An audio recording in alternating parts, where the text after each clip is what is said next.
Hello world!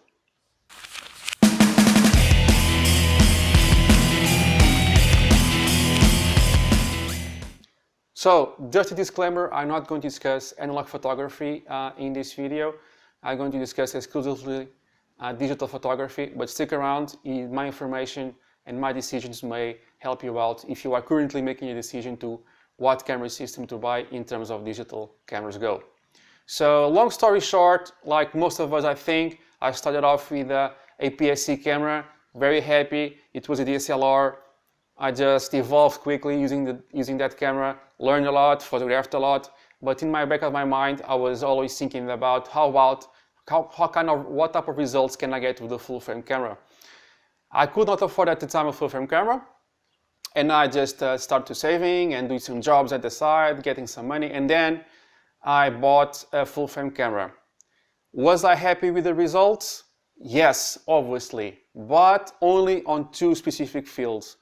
Depth of field, so I could get some decent bokeh, or bokeh, whatever you want to call it, and the low light performance was pretty amazing. However, the thing was big. Almost all the SLRs are really big. At the time, this was when I think the mirrorless was starting to be real and starting to show up, but it was still in development, the first model, so I didn't want to adopt that immediately. And I rarely buy new gear. I usually buy used gear. So at the time, the used market was did not have many offers in terms of full frame cameras and full mirrorless. So I sticked around with the SLR. However, it's big. It's really big and heavy. So most of them are. And don't forget, at the time, mirrorless was not really an option. So I kept with it, but it was weighing me down. The lenses were huge, specifically the ones at the telephoto, short telephoto. They were big, they were heavy. If I want to do a job or go with my family, I would just be weighted down by the gear. And I was happy with the results, but I was not happy how could I manage all of that gear in my bag. And I value size in terms of cameras because I like to be light. So then mirrorless developed, and the Micro Four Third system started to be an option. At the time I bought Olympus EPL1 used, just a camera and a lens, really cheap, and I was really happy with it. Yeah, it was not that good in terms of bokeh or low light performance. It was not as good for sure, but I was optimistic regarding the future about it.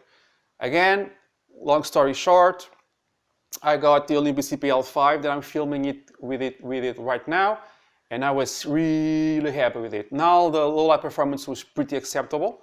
At least for me, I could deal with 64,000 ISO. It was pretty decent. However, and for the longest time I used it, and I still use it. I'm filming me right now. It has a flip-up screen. I can see what I'm filming. It's awesome.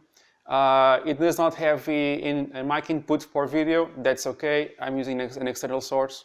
It's fine. However, it lacks weather sealing. I kind of value that. It doesn't have an EVF.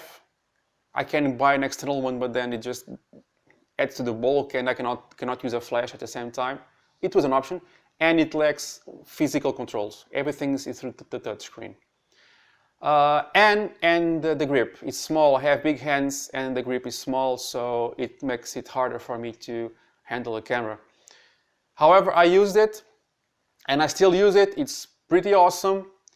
And a few weeks back, I decided to take a step forward, sell some gear, some film gear that I was not using, and decided to keep a step forward and get, well, kind of an upgrade in terms of bodies, and I got the M5.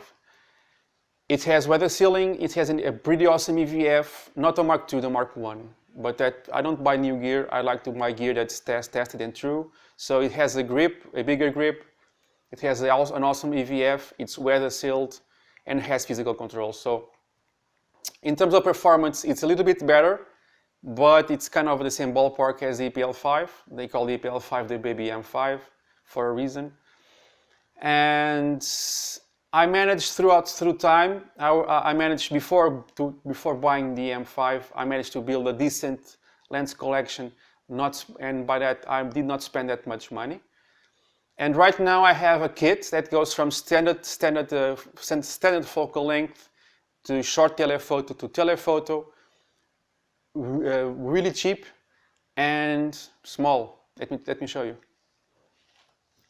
So here I can fit here a full kit, and it has a standard lens, a short telephoto, and a telephoto lens. And I'm going to share with you guys one of the biggest secrets on Micro Four Thirds cameras.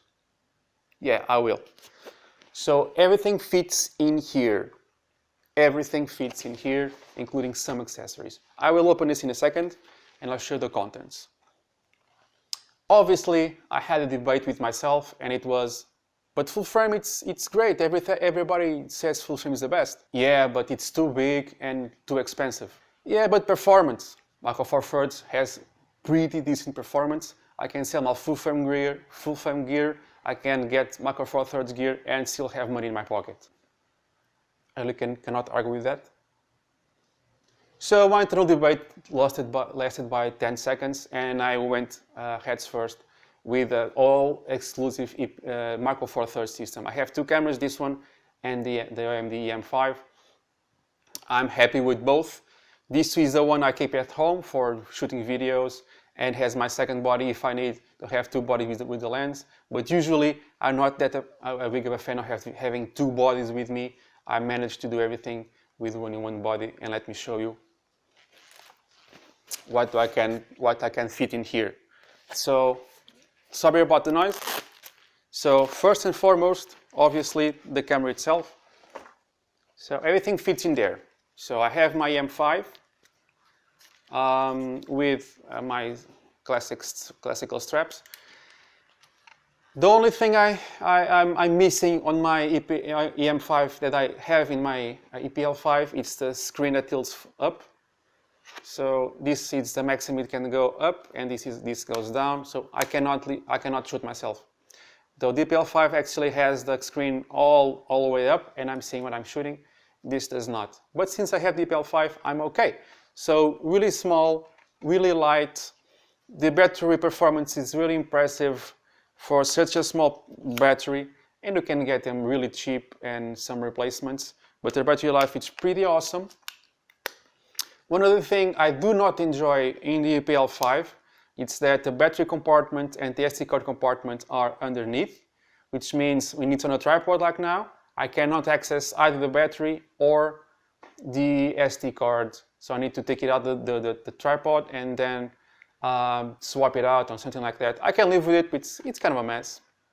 But again, I can live with it, and I live with it. Here, the battery compartment is still under, but it's ways apart from the tripod mount, so I can open it and close it freely, something I cannot do with EPL5. And the SD card compartment is at the side, which is pretty awesome if you ask me. So fully weather sealed. I'm using the EM5 Elite Edition. It's a little bit visually more appealing. It has physical controls. Awesome. A touch screen. The screen is really big and very nice. And an EVF. So I have everything I'm liking there, except now I lose the uppy, flippy screen to see myself. I can live with that. Again, I can live with that because I have the EPL5. So I'm not going to go through any details about the camera itself. Again, YouTube, it's kind of flooded with videos about this camera. However, I will show you my lenses. So everything fits, again, everything fits here. Pretty great.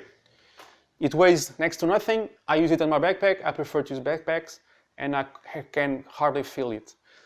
So here I have the Sigma 19mm 2.8, and it looks really sexy. Awesome lens. I can shoot it wide open all day long, and it's awesome. I have some shots taken with this lens at 8000 ISO using this camera. Let me put one right now in the screen.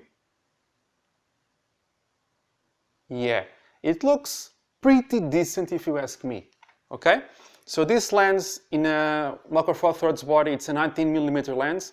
So I get around about a 40mm focal distance equivalent. So for me, this is my normal lens. This sits in my camera body 70% of the time. It's the one I use the most. For the price, I don't know how much it costs right now, but it cost me 145 euros, if I'm not mistaken. Dude, I cannot, this is, for the performance, for the size, the build quality, the hood was included. I really cannot recommend this enough. So this lens, it's a pretty good lens for my arsenal, so this is my normal lens. And I keep in my bag too another Sigma. So this one, it's 60mm 2.8. It's the silver version because the black version was sold out at the time. The same price as the previous lens, 145 euros more or less. Again, I can shoot this wide open all day long, and the results are pretty amazing.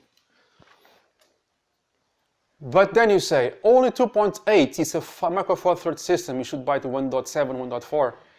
Yeah, probably, but can you afford it? I cannot. I'm cheap on that level. I am not going to spend 300 euros on the lens just to make an occasional paid shoot or something like that, because this is not my main way of living, of making money. So, still inside here. So basically my bag is divided in 4 spots. I have one spot here, one spot here, one spot here, one spot here. So the camera fits somewhere around here, and the lens here, okay? And if I go, sorry about the noise again, if I go to my under chamber here, I have one of the biggest secrets in the Macro Four Thirds equipment. This is one of the greatest lenses I've used, and this is the 40-150 f4 to 5.6 lens. This is considered a kit lens. Again, I bought it used. It cost me around, I don't want to lie, but I think it cost me 50 euros in the box.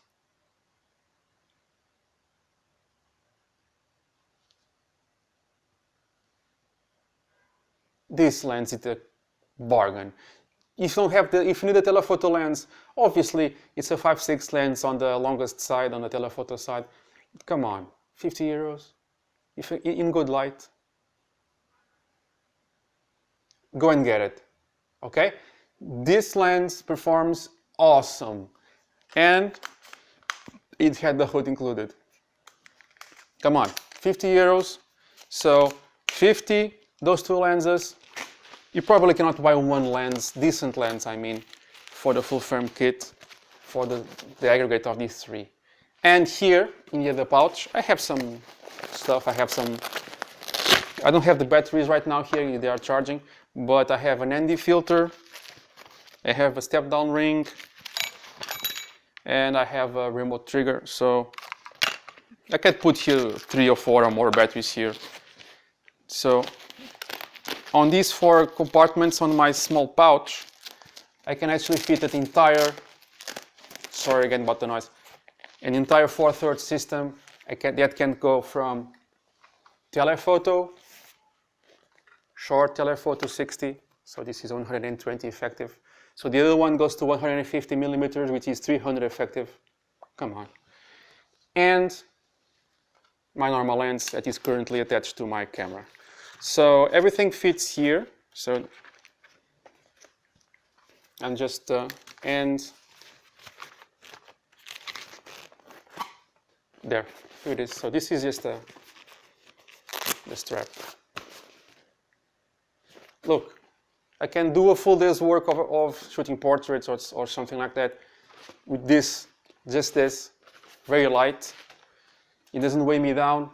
The results are pretty awesome if you ask me. Again, I'm not going to discuss what's better. This is just what fits my needs, and I'm happy with it. I hope you found this informative, and I see you next time.